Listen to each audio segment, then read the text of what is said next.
nitakuwa na video ambazo zitakuwa zinaelezea mwezi na matukio gani yalitokea kwenye neno la Mungu kwenye huo mwezi. Hii itakuongezea testi ya neno la Mungu na uelewa zaidi ya neno la Mungu. Na pia kwa wale wanaweza kuangalia neno kinabii, atajua mwezi huu na uangaliaji na utazamaji kama neno la Mungu lilivyokuwa linautazama. Kwa hiyo zitakuwepo. Leo nitaanza kwa mwezi wa kwanza ambao ni Abibu au Nisan. Sasa cha muhimu kujua kwamba tukiwa huku kule kwao kukiwa na Nisan ambao ni mwezi wa kwanza, unakuwa kwetu unaanza kwenye mwezi wa tatu, yani mwezi wa tatu katikati unaenda kuishia kama kwenye mwezi wa 4 pia katikati kwenye tarehe 20 huko. Kwa hiyo inakuwa inaanza mwezi wa tatu katikati na kule kama mwezi wa 4 katikati.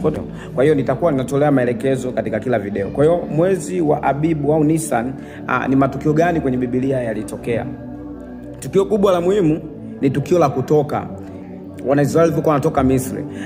Na unaweza kupata kutoka 13:4 na kutoka 12:2 unaweza kwenda kusoma, na ndio mwezi ambao pia Yesu amesulubiwa. Pia tukio la pili ni mwezi ambao Nuhu aliondoa kifuniko cha safina naye akaona nchi ikawa kavu. Hii ni Mwanzo 8:13.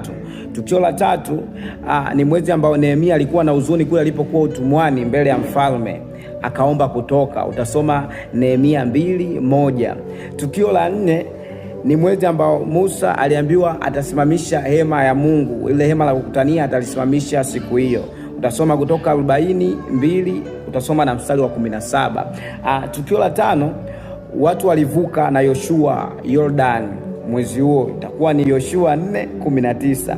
Tukio la 6 ni mashujaa wa Daudi pia walivuka Jordan mwezi huo, utasoma Mambo ya Nyakati wa Kwanza 12:15. Tukio la 7 ni Hezekia naye kwenye utawala wake alipoingia akatengeneza malango ya Bwana, akafungua malango ya Bwana, akatengeneza nyumba yake akaitengeneza vizuri.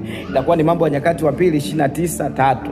Tukio la 8 ndio mwezi ambao Ezra alianza kutoka utumwani naye kurudi Israeli.